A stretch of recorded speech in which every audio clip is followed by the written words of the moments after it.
अस्सलाम वालेकुम दोस्तों, कैसे हैं आप लोग। उम्मीद करता हूँ खैरियत से होंगे। अल्लाह ताला आप तमाम को ऐसे ही खुश रखे। दोस्तों, आज हम आ गए हैं,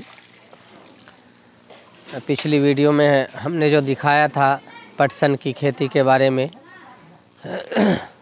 और गड्ढे में जो वो फसल को किसान लोग डुबो रहे थे, अब वो फसल को निकालने का वक्त आ गया है। ये देखिए दोस्तों, इसकी धुलाई चालू है पटसन की, और ये है वो सोन जो पटसन में से निकला है, और ये है सोंठी, इसे सोंठी बोलते हैं। ये उसके अंदर की लकड़ी है जो काफ़ी नरम होती है और सूखने के बाद बहुत अच्छी जलती है, बहुत फास्ट जलती है ये। तो इसे जलाने में काम लाते हैं चूल्हे के अंदर। और ये देखिए दोस्तों,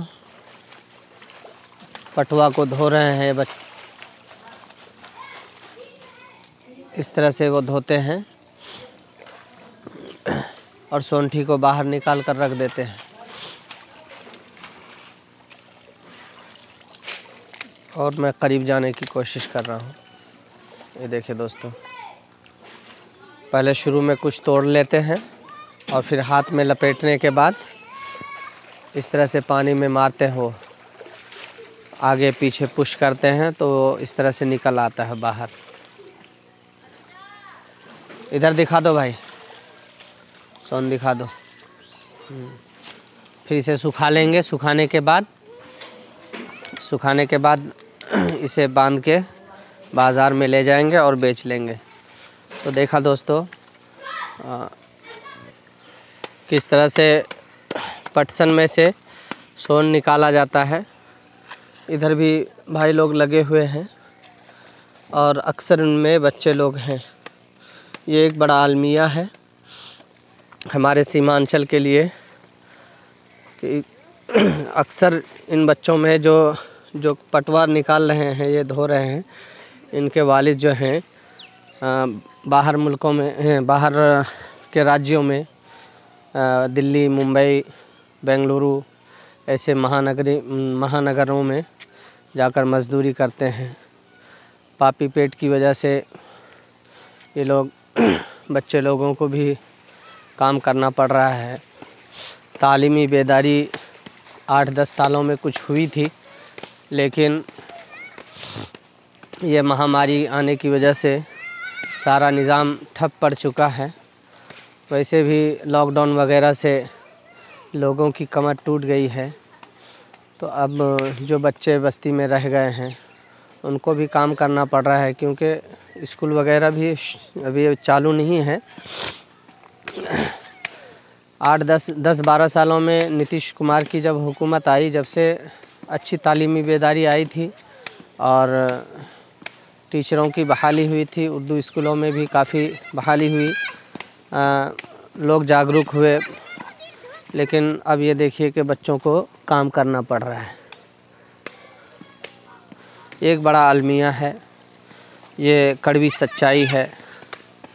अल हक़्क़ु मुर्रुन, हक़ कड़वा होता है।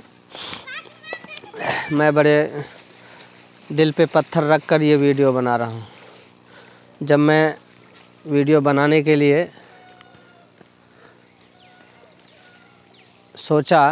फिर मैं सोचा कि बनाऊं या ना बनाऊं, क्योंकि फिर ये एक कड़वा सच है।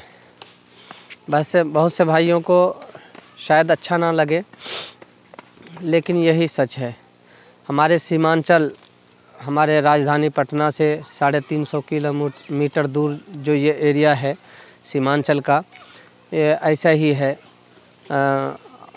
हुकूमत कोई भी आए, सेंट्रल गवर्नमेंट या राज्य में कोई सी भी सरकार हो, हमारे अतराफ़ में बहुत ही कम तवज्जो देती है। नेता लोग जब भी आते हैं, जब इलेक्शन का वक्त होता है, बाकी दिनों में सब गायब रहते हैं।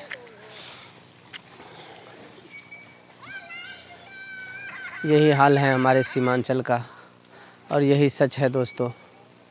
अल्लाह ताला से दुआ करते हैं हालात बदल दे और खुदा ने आज तक उस कौम की हालत नहीं बदली जिसे ना हो फ़िक्र ख़ुद अपनी हालत बदलने की। तो कोशिशें चालू है, आपसे भी दुआ की दरख्वास्त है। अल्लाह हमारे सीमांचल के लोगों की सोच को बदल दे और बुरे हालात को बदल दे, बस यही दुआ है और आप तमाम से दरख्वास्त है। मेरे चैनल पे अगर आप नए हैं तो चैनल को सब्सक्राइब कर दें। मैं इसी तरह की सच्चाइयाँ आपको दिखाता रहूँगा और वीडियो को लाइक कर दें, शेयर कर दें। और कुछ आपत्ति हो किसी तरह की, आपको लगे कि आप कुछ कहना चाहते हैं तो कमेंट बॉक्स में कमेंट करें। आपका दोस्त शाहनवाज सिद्दीकी दुआओं के साथ। अस्सलामु अलैकुम।